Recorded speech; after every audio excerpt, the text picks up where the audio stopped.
I've recently made several videos in which I criticize people who claim to care about children.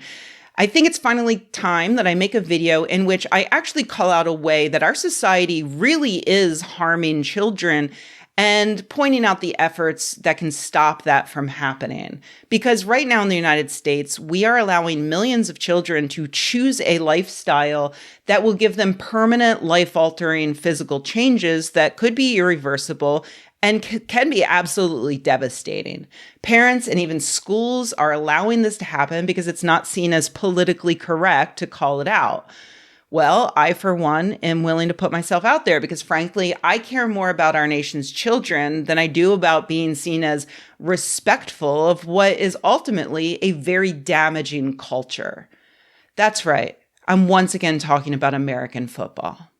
Why? What did you think I was talking about?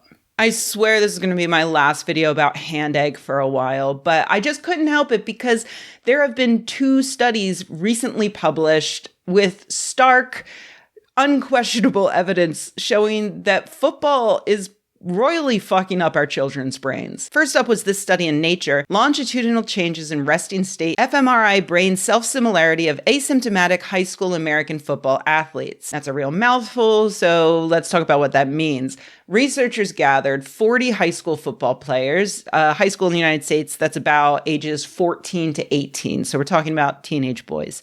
And they gave them functional MRI scans that measured their brain connectivity before the football season started. They scanned them again just after the season started, again near the end of the season, and then one final time 1 to 3 months after the season concluded. They also fit each subject's helmet with a sensor that would detect head acceleration events, or HAEs, giving them a good idea of how many times each player basically got their brain scrambled.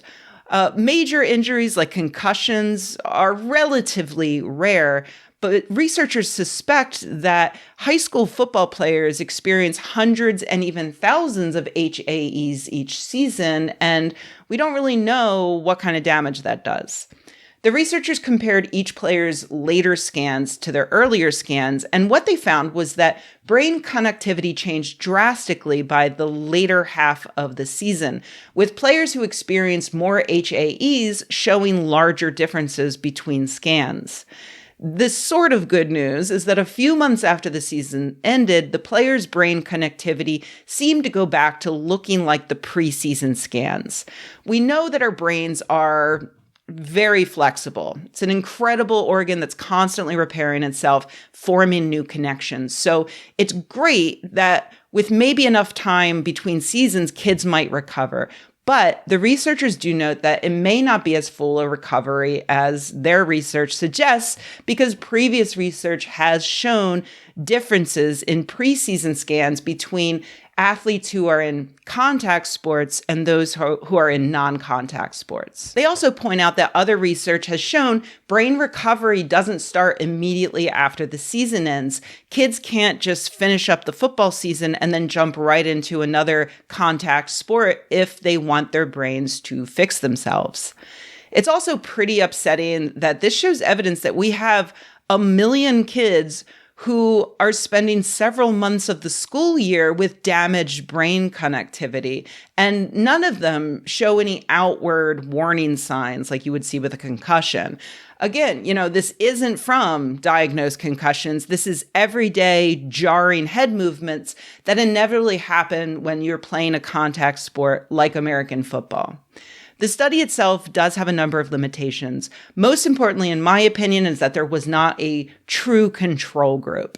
Yes, they did scan the brains of a handful of non-contact sport athletes, but they only did pre- and post-season scans, not during the season. They found those scans to be similar, but technically the same was true of the football players. So we don't know for sure that the other athletes didn't also have dissimilar scans while the season was ongoing. The other issue is fMRI scans themselves. I'm not saying that you should never trust studies that use them. fMRIs are super important, and they've told researchers a lot about how our brains work. They are, though, notoriously easy to screw up. Never forget the scientific heroes who put a dead salmon in an fMRI and found that they could get the data to show activation in its brain. It's just always worth keeping in mind that fMRIs can be very imprecise. They can be affected by differences in things like blood pressure, heart rate, diet, and time of day. So it's important to control for all of those things. And they can offer a lot of noisy data that can be evaluated in a number of different ways. So keep all of that in mind as we turn to the second study published last week in the Journal of the American Medical Association, Cerebral Cortical Surface Structure and Neural Activation Pattern Among Adolescent Football Players. This is another fMRI study of the brains of high school football players. These researchers looked at the brains of 205 teenage football players and 70 teenage boys in non-contact sports like swimming and running. And they looked for differences in a number of areas of the brain related to mental health. Previous studies have found that older athletes in contact sports do have differences in these areas, along with different mental health issues than the average person. But it was generally thought that this damage was the result of years and years of continued trauma. Unfortunately, this new study suggests that that's not the case, because they did find that even teenagers playing football had the same kind of damage in those areas.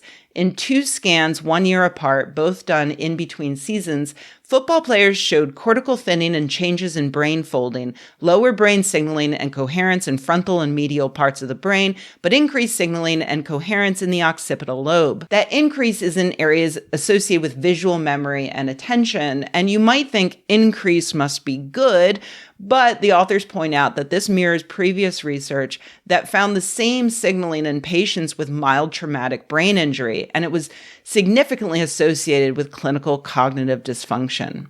So yeah, super not good, everybody. And these are just the latest 2 studies. The evidence is becoming completely overwhelming that contact sports like American football are damaging children's brains in very serious and potentially permanent ways.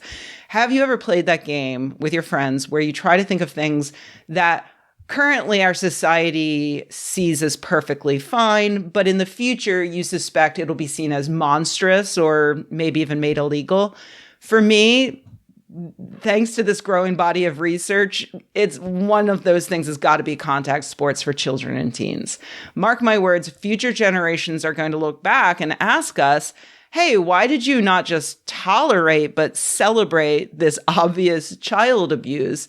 And those of us with enough brain cells left working will tell them, sorry, we were too busy stopping trans people from getting medical care.